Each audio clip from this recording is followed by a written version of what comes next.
Greetings, Mr. Firos. This is Group 1's presentation on the movie Miss Everboys. My group consists of Aloysius, Suen, Nadila, Surya, and myself, Avril. Next slide. To summarize the movie, Miss Everboys was based on the true events of the 40-year-old Tuskegee study, which started in 1932 and ended in 1972. The study consisted of 600 African American males, 339 with syphilis and 201 without, to test the effects of syphilis on the African American compared to the whites. The study started off as a program to cure syphilis. However, it turned into a study which caused unethical dispute and long-term suffering. In today's presentation, I will be mentioning these few characters from the movie. Firstly, Miss Evers, Caleb, Dr. Douglas and Dr. Broders, and lastly, Hotman Bryan. Under the ethical guidelines, there was a lack of informed consent and involuntary participation. During the study, the African Americans were convinced to participate in a government program to test if they had syphilis or bad blood. To do so, they were enticed by free hot meals, free bus rides, placebo treatments, as well as money. However, due to the Wall Street crash in 1929, funds for the program were cut, causing the program to turn into a study. However, the change from a program to a study was not explicitly stated to the patients that went for the free examination in the beginning. They were also uninformed that they were used as part of a study, as there was no consent written nor stated in any state or form. Therefore, with the lack of informed consent and involuntary participation, it violated the ethical guidelines. Now I'll be passing on my time to Suen. Moving on to the professional code of ethics, there are a set of ethical rules in which nurses are supposed to follow strictly. In the movie, many of Miss Evers' actions were questionable. One such example would be when she withheld information and treatment from the men who suffered from. Back in the 20th century, nurses were held to different standards. In 1932, where the movie was based, when it came to caregiving for patients, Miss Evers followed the set of ethical rules she had learned then. To her, she was merely following the duty of the Flora Nightingale's pledge of 1893. She had pledged, I quote, "to do all in my power to maintain the standard of the nursing profession, to endeavor with loyalty, to aid the physician in his work, to devote myself to the welfare of those patients committed to my care." Unquote. Miss Evers had pledged her life to this code. It was with this mindset that she agreed to assist Dr. Broders in the Tuskegee experiment. Although she obeyed orders from the higher-ups, she felt uncomfortable and questioned them. This is also because in the society back then, it was not necessary for healthcare professionals to obtain informed consent from patients. A big difference between the code of ethics now and then is the importance of truth. In medical ethics now, truth-telling is extremely important, and it forms the basis of a relationship with mutual respect and trust between doctor and patient. Dr. Broders had also sworn the Hippocratic Oath as a doctor. The oath made him promise to treat the ill to the best of his ability, to preserve a patient's privacy, to teach the secrets of medicine to the next generation, and so on. However, Dr. Broders broke his oath. He believed that ultimately, the experiment would be for the greater good of the colored in the future, hopefully eliminating the mindset of racial discrimination.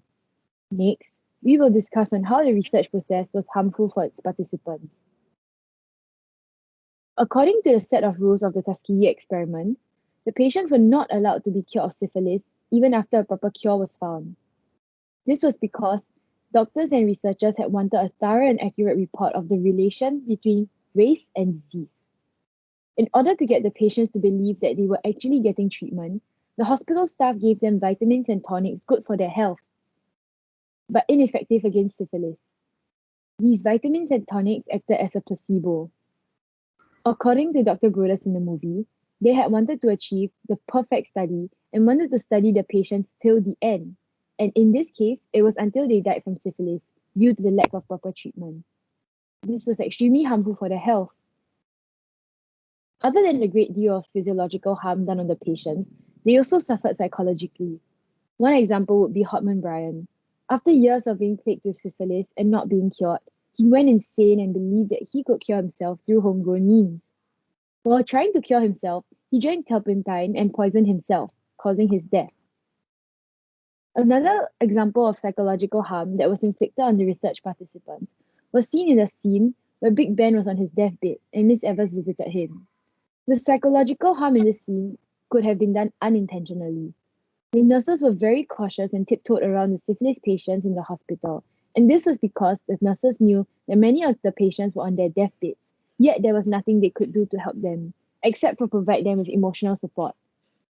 Big Ben responded by saying, "Why are you all tiptoeing around me like I'm gonna die?" Which shows that this caused the research participants to feel very nervous and paranoid, and this would take a toll on their mental health. I'll now be passing the time on to Nadila.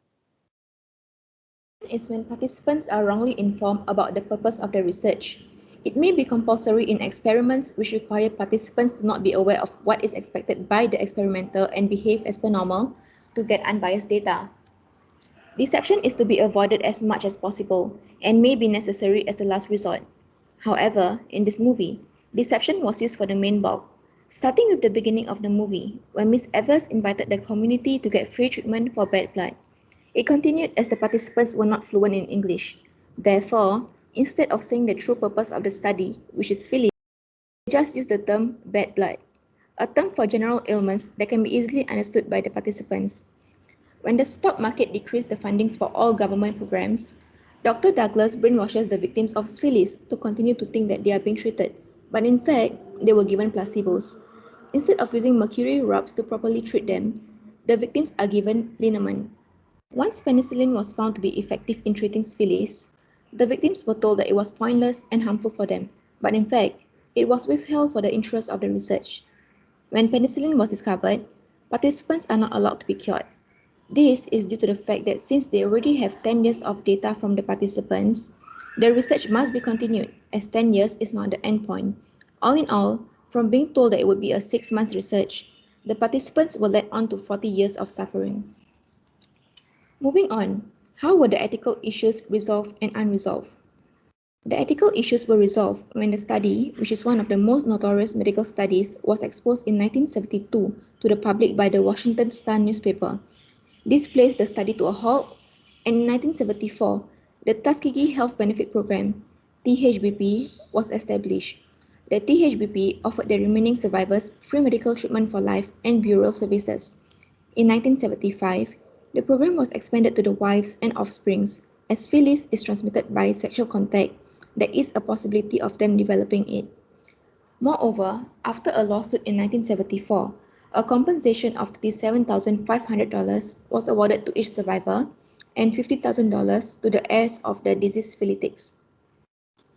The remaining survivors were given the cure of syphilis, which is penicillin. Despite these official warnings, not even one of them experienced adverse effects nor had a bad reaction to the medicine. However, the ethical issues that went unresolved were that the officials that were involved in the experiment had no actions taken against them, which does not bring justice to those who suffered for 40 years. Now I'll be talking about what recommendations we have suggested to prevent such events from not happening again. Firstly, to prevent such events from happening again, there must be consent obtained in written form. This ensures that the participant knows what they are getting into before any study or experiment occurs, as well as knowing their rights to withdraw and contact persons if they have any inquiries. Secondly, monitoring the conditions and intervention of the study is also important so as to not cause any harm to the participants and cause negative impacts on the participants' life. As the risk of harm must not be greater than in ordinary life, the participants must not be exposed to greater risk than or additional to those encountered in their normal lives. Hence, interference is needed when necessary. Lastly, debriefing the participants is as equally as important, as the participants have the rights to know the general idea of the purpose of the study and should be explained of their parts in the research. They must also be provided with information on how the findings of the study might be used. A debrief allows participants to raise questions to clear any doubts and ensures that the participant is not physically or psychologically distressed and can get referred to the appropriate resources if needed. My recommendation would be that any following research which involve the use of people shall be approved by the Institutional Review Board, IRB. IRB was formed in 1974, which means that it is unable to be used for the Tuskegee experiment, which happens in 1932. However, for any future research that uses human subjects, it must be approved by IRB as human life must be protected following the moral laws of deontology. Personally, I feel that the ethical protocol should be followed strictly. Patients should be allowed to give consent in taking part in the experimental studies. Patients should also have the right to know what illness or disease they have and what the doctors would give them to treat that disease or illness. If everything had went that way, many lives would not have been lost, and the cure of syphilis for everyone could have been made known. Suen suggested that moving forward, researchers and doctors involved in medical ethics should always prioritize the protection of research participants. They should never compromise the safety of patients for medical research. Other than that, communication is key, and medical staff should always inform patients and those who may be of concern about the condition of the patient and update them regularly with accurate information. Aria's suggestion is to ensure that there should be a fair selection of participants for future studies, disregarding factors such as racial discrimination. There is proven evidence that race does not affect the results of a research or study, and hence, future study should not be subjected to a particular race to avoid and prevent dispute among different communities, preventing events like the Tuskegee study to occur again.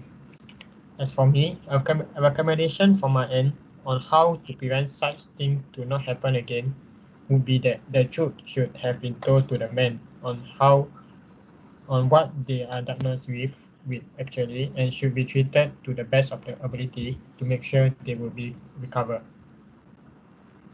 So moving on, I will be covering on the utilitarianism aspect of the movie.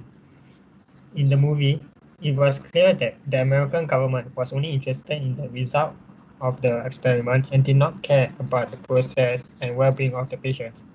They did not even care if the patients were to die from the disease. They believed that this study was for the greater good and will once and for all prove that there was no correlation between race and diseases. They wanted to prove so by studying how the body reacted and if it was as the same as the whites. As for the greater good of the study, we will prove on the blacks would have the similar reaction as well as the whites in terms of having syphilis in them as well.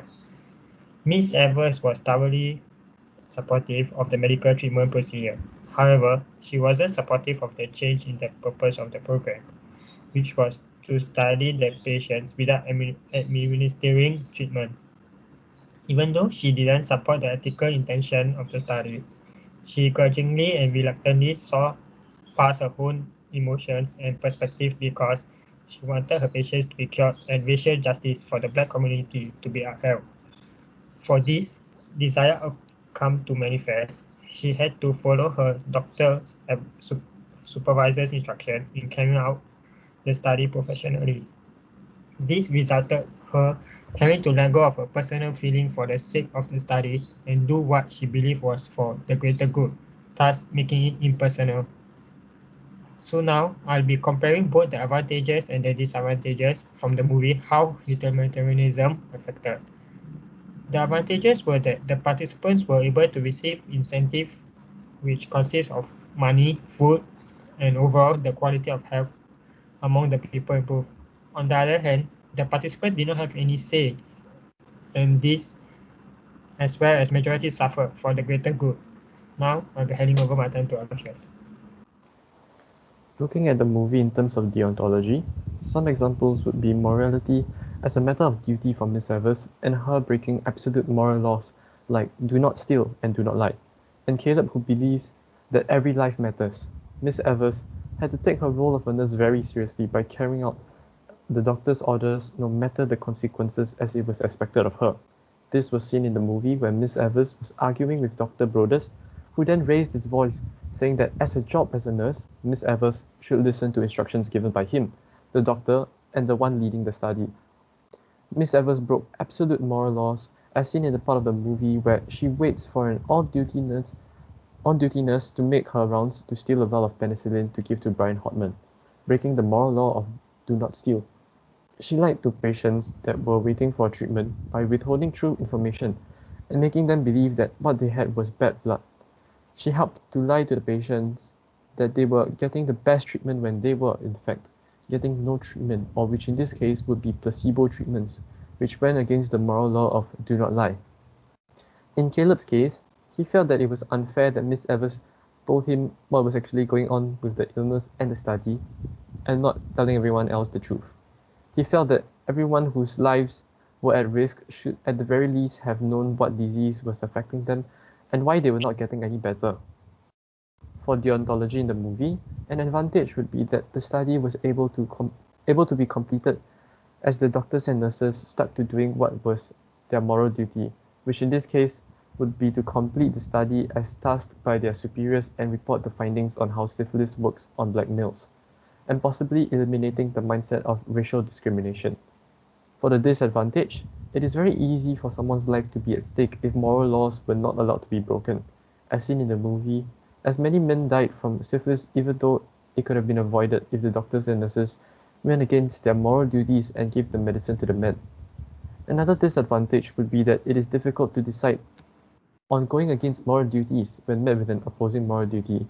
It is seen in the movie as Miss Evers had taken a long time to think through her dilemma on whether she should get Brian Hotman the medicine at risk of his life, or let him go through the study and possibly end up dying anyways. So this brings us to the question whether Miss Evers was ethical or not. We feel that Miss Evers does have both ethical and unethical aspects. We feel that she was ethical as she believed that the research participants would benefit greatly from the money and food provided. In terms of the unethical aspect, she had hidden information from the participants.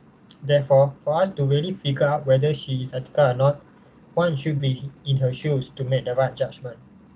So, to conclude, in this research, many unnecessary lives were lost as a result of the doctors and nurses breaking moral laws such as lying to the participants. This could have been avoided or reduced if the ethical protocol like getting informed consent and having integrity were followed strictly. Thank you.